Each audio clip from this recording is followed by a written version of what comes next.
Hi friends, நான் தான் உங்கள் Abhi. Welcome to Hanvi vlogs. இன்றைக்கி நம்ம என்ன பார்க்க போகிறோன்னா மோர் குழம்பு எப்படி பண்ணுறதுன்னு பார்க்கலாம். மிக்ஸி ஜாரில் 4 சின்ன வெங்காயம், 4 பல்லு பூண்டு, 2 துண்டு இஞ்சி, 3 பச்சை மிளகா,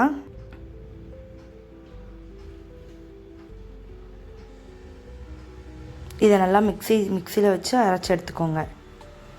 நல்ல மையாக அரைச்சி எடுத்துக்கோங்க. தேவையான அளவு தண்ணி. இப்போ அடுப்பை பற்ற வச்சதுக்கப்புறம் பேன் அடுப்பில் வச்சுட்டு தேவையான அளவு எண்ணெய் ஊற்றிக்கோங்க.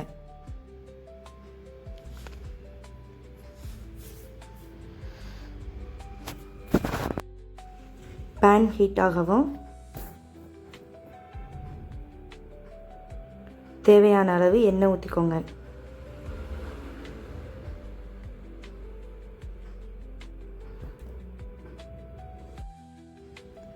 நான் ஏற்கனவே 4 வெண்டைக்காயை அறுத்து வச்சுருந்தேன்.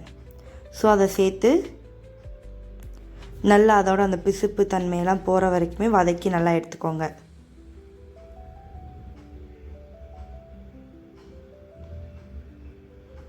இப்போ பேனில் நம்ம குழம்புக்கு தேவையான அளவு எண்ணெய் ஊற்றிக்கிட்டு எண்ணெய் ஹீட் ஆகிற வரைக்கும் வெயிட் பண்ணுங்கள்.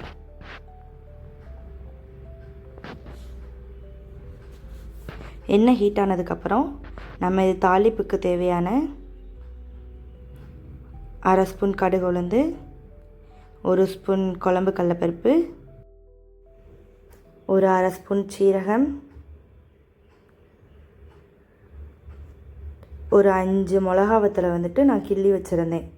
அதையும் சேர்த்து ஆட் பண்ணி நல்லா வதக்கி விட்டுட்டு இப்போ நம்ம தாளிப்புக்கு தேவையான அளவு கருவேப்பிலை சேர்த்து நல்லா வதக்கி விட்டுட்டு நம்ம ஏற்கனவே வதக்கி எடுத்து வச்சுருந்த வெண்டைக்காயை இது கூட சேர்த்து ஆட் பண்ணிக்கலாம்.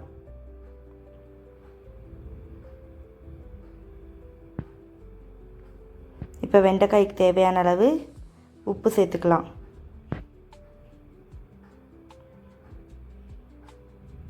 நம்ம இப்பயே உப்பு சேர்த்துக்கிட்டா தான் வெண்டைக்காயில் உப்பு பிடிச்சி வரும். ஸோ உப்பு சேர்த்ததுக்கப்புறம் நல்லா கிண்டி விட்டுட்டு நம்ம அரைச்சி வச்சுருந்ததை எடுத்து இது கூட சேர்த்துக்கலாம். அதை நல்லா அடுப்பை சிம்மில் வச்சுட்டு கிண்டி விடுங்க. நான் ஏற்கனவே ஒரு 100 கிராம் தயிரை மிக்சியில் அடித்து எடுத்து வச்சுருந்தேன்.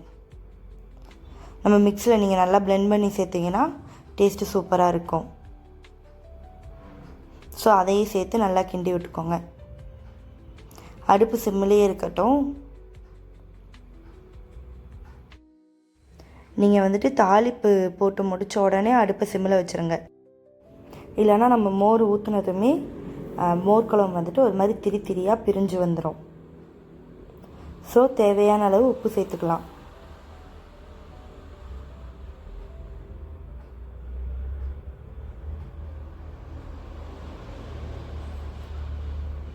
உப்பு சேர்த்துட்டு நல்லா கிண்டி விட்டுருங்க. இப்போ நல்லா நம்மளுக்கு தேவையான மோர் குழம்பு ரெடி ஆயிடுச்சு. இப்போ நல்லா மேலாக நம்ம ஃப்ரெஷ்ஷான கொத்தமல்லி தழை தூவி இறக்கிக்கலாம். மோர் குழம்பு ரெடி. இந்த வீடியோ உங்களுக்கு பிடிச்சிருந்துச்சுன்னா லைக் பண்ணுங்கள், ஷேர் பண்ணுங்கள், சேனலை சப்ஸ்கிரைப் பண்ணுங்கள்.